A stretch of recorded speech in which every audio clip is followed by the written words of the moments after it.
Hello friends, welcome back to this channel. दोस्तों, इस video के अंदर मैं आप लोगों से अपना ओपिनियन रखना चाहूँगा।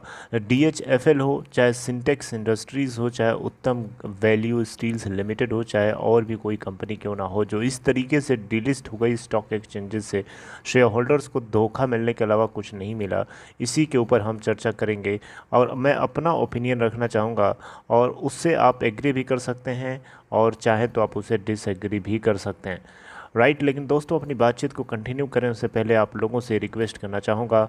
दोस्तों, पहले रिक्वेस्ट कि अगर आप इस प्लेटफॉर्म को फर्स्ट टाइम देख रहे हैं, मेक श्योर कि आप इससे जुड़ जाइए। उसके लिए आपको सब्सक्राइब करना है और बेल आइकन को साथ में जो लगी हुई है ज़रूर दबाना है, ताकि आपको किसी भी वीडियो की नोटिफिकेशन मिस ना हो। और दूसरी रिक्वेस्ट, अगर आप डीमैट या ट्रेडिंग अकाउंट ओपन कराना चाहते हैं, वीडियो के डिस्क्रिप्शन बॉक्स में दिया हुआ एक लिंक है अपस्टॉक में अकाउंट ओपन कराने के लिए, आप देख सकते हैं। दोस्तों देखिए, DHFL हो, चाहे हो सिंटेक्स इंडस्ट्रीज़, चाहे हो उत्तम वैल्यू स्टील्स लिमिटेड, चाहे इस तरीके से कोई भी कंपनी क्यों ना हो, XYZ, जिसको स्टॉक एक्सचेंज डिलिस्ट करा लिया गया।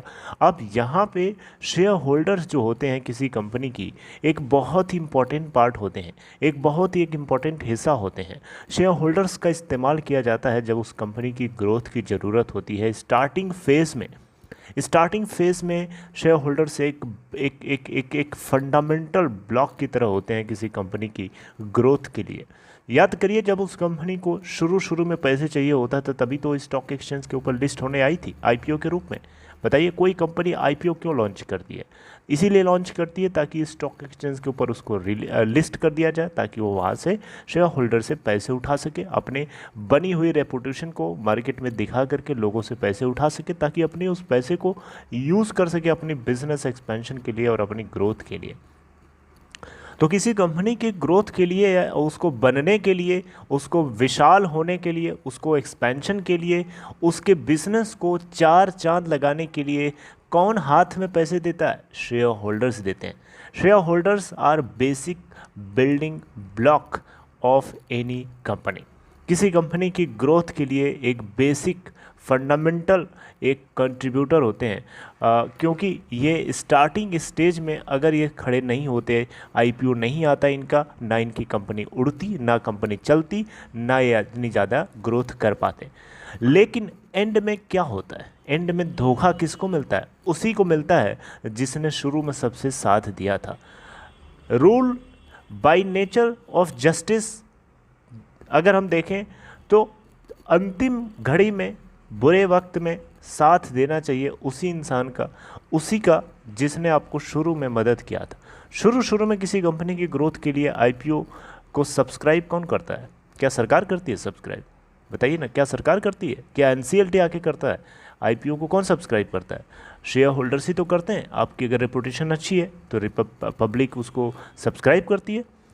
तो यहाँ पे सरकार को कोई न कोई ऐसा रूल्स या रेगुलेशंस लेके इंट्रोड्यूस करना चाहिए जो शेयर होल्डर्स के इंटरेस्ट को बचा के रखे। आप सरकार में बैठे लोगों को वो दर्द नहीं पता जो DHFL के शेयर होल्डर्स ने झेला है। आज बाइंग किया और कल पता चला कि इस कंपनी को डिलिस्ट कराना है। क्या गुजर रही होगी यार? जो 1 लाख 1.5 लाख रुपए इन्वेस्ट करके बैठे हैं, उसके ऊपर तो कुछ नहीं गुजरेगी ज़्यादा, वो तो झेल ले जाएगा। जिसने 40 लाख, 50 लाख, 60 लाख, 1 करोड़ रुपए तक लगा के रखे हुए हैं, उसका क्या होगा? कैसे, कितना दर्द झेल रहा होगा, कैसे जी रहा होगा वो? क्या सरकार को इस बात का अंदाज़ा है? सरकार की औकात नहीं है इस चीज़ को सुनने की और समझने की, ना इसको फील करने की।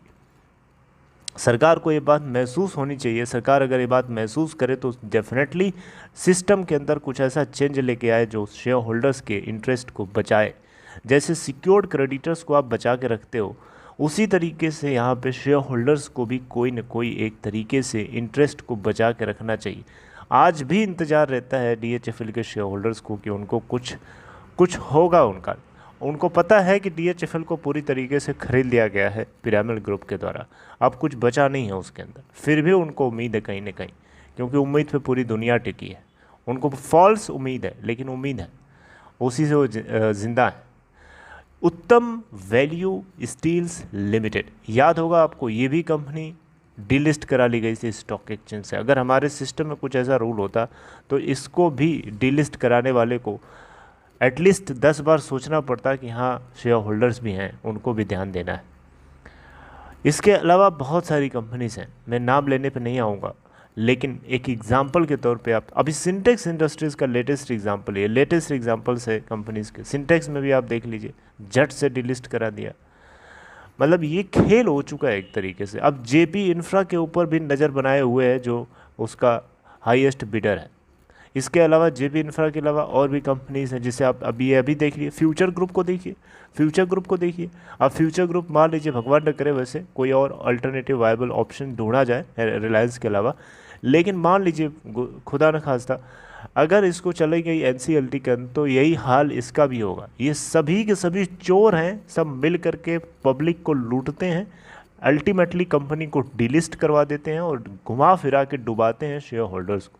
शेयर होल्डर्स ही जिंदा करते हैं इन सभी को शुरू में, और ये जिंदा होकर के बड़े हो जाते हैं तो यही खाने की उन्हीं शेयर होल्डर्स को धोखेबाजी, उन्हीं शेयर होल्डर्स के साथ धोखेबाजी करने लगते हैं, उन्हीं को डुबाने लगते हैं, और अल्टीमेटली हम सभी के सभी लोग चुप रहते हैं।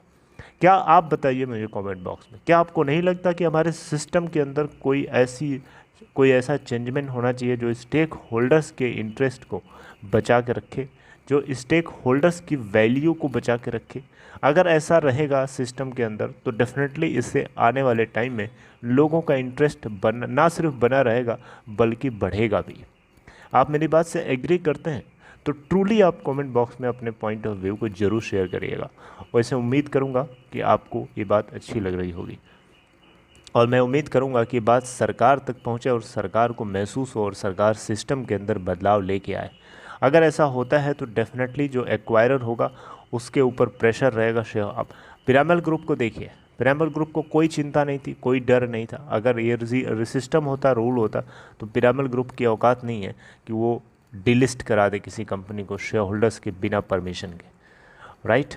आप अपना पॉइंट ऑफ व्यू जरूर शेयर करिए। आपसे आगे मिलूंगा कुछ और चर्चा करते हुए, लेकिन इस पॉइंट के ऊपर मैं बात इसलिए कर रहा हूँ क्योंकि मैं हमेशा से शेयर होल्डर्स के पॉइंट ऑफ व्यू को रेज करता रहा हूँ, और मुझे पता है वो दर्द क्या होता है। दैट्स वाई मैं आप लोगों से वो चीज़ शेयर करता हूँ बार बार, और मैं चाहता हूँ कि आप लोगों में से ज़्यादा लोग इस चीज़ को फील करें एंड रेज वॉइस।